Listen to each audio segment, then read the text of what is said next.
அவர் சில நேரங்கள் என்ன செய்யறாரோ, கர்த்தருக்கு ஸ்தோத்திரம், நம்மளை அடிக்கிறாரோ.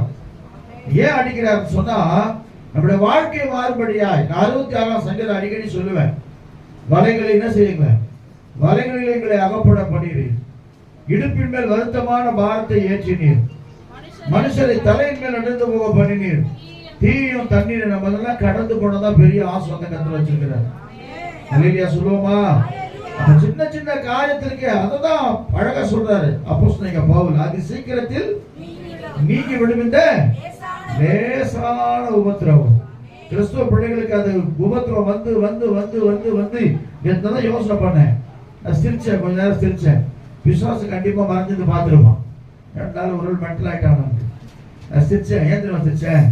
இதை விட அதிகமான பலவீனம் வரட்டும். நீங்க நினைச்சு பாருங்க, இப்ப வர வியாதி எல்லாம் பயங்கரமா இருக்கு. கிரிக்கெட் விளையாடுங்க, ஒரு பையன் டப்புன்னு அங்கே